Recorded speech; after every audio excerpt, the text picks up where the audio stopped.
নমস্কার বন্ধুরা, দেখুন আমাদের বাগানে কত হলুদ গাছ বেরিয়েছে। দেখুন আমাদের চাষে হলুদ হয়, তাই যে হলুদ গাছগুলো আগের বছরের হলুদগুলো তোলা হয়নি, তার জন্য একসঙ্গে অনেকগুলো গাছ বেরিয়ে গেছে। দেখুন এই যে কি সুন্দর সুন্দর গাছ হয়েছে দেখুন, আর এতে কি সুন্দর একটা ফুল ফুটে, আর খুব মোটা মোটা হলুদ বসে এইখানে। আমাদের আগের বছরে হলুদটা তোলা হয়নি বলে তার জন্য একসাথে ঝুপঝাড়ভাবে হলুদটা হয়ে গেছে।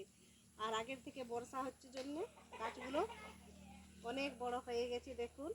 আর হলুদ পাতে যদি আমরা মাছের যদি পোড়া করি বা ভর্তা বানাই, তাহলে এত সুন্দর টেস্ট হয়, না খেলে বুঝতে পারবেন না। যদি কারো বাড়িতে থাকে তাহলে হলুদ পাত দিয়ে ছোট মাছ যদি এইভাবে মুড়ে ভর্তা বানানো হয় এইভাবে, তাহলে খেয়ে দেখবেন কীভাবে টেস্টটা লাগে।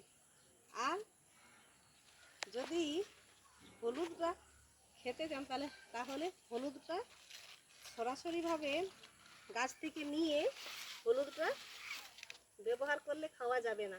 হলুদটাকে নিয়ে এই যে হলুদটা আছে এই হলুদটাকে নিয়ে সিদ্ধ করতে হবে। এই যে হলুদটা দেখুন, যে হলুদটা হয়েছে হলুদটাকে সিদ্ধ করতে হবে, রোদে শুকনো করতে হবে, তারপরে শিলনোড়ায় বাটবে বা মিক্সচার দিয়ে পিসবে, তারপরে হলুদটা ব্যবহার করবেন। খেতে খুব টেস্ট, অল্পতেই কাজ হয়। যে বাজার থেকে হলুদ পাওয়া যায় তার চেয়ে অনেক গুণ বেশি।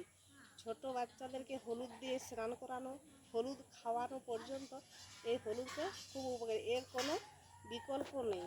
হলুদটা এর সাথে কিছু মেশানো রয়েছে না, এটা পুরোপুরি অরিজিনাল হলুদ। হলুদের সাথে অন্য কিছু বাইরের হলুদ কিনে আনলে পরে বলা যাবে না কী আছে না আছে, আর গুঁড়ো হলুদের সঙ্গে তো বলাই যাবে না। এটা দেখুন কী সুন্দর কালারটা, দেখো বাবু দেখাও এখানে হলুদটা কী সুন্দর কালার আছে, হলুদটা কী সুন্দর কালার হয়ে গেছে।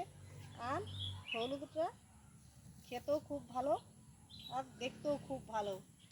হলুদ যদি আপনারা ভালো লেগে থাকে তাহলে চাষের হলুদ সম্বন্ধে আপনারা ভিডিওটা দেখবেন এবং চাষ করবেন। এটা এখন লাগানো হয়েছে, এখানে বেরিয়েছে কিছু হলুদগুলো একটা একটা করে সরিয়ে লাইন সারিভাবে লাগিয়ে দিতে হবে। লাগিয়ে দিয়ে মাটি দিলে তারপরে আলাদা আলাদাভাবে গাছ হবে।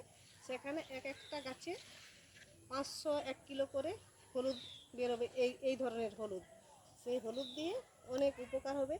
যে কোনো সময় বাড়িতে যে কোনো জিনিস থাকলে পরে কোনো জিনিসে কমতি হয় না। তার জন্য যদি আপনাদের হলুদ চাষটা ভালো লাগে থাকে তাহলে চ্যানেলটাকে সাবস্ক্রাইব করবেন, ফলো করবেন। নমস্কার।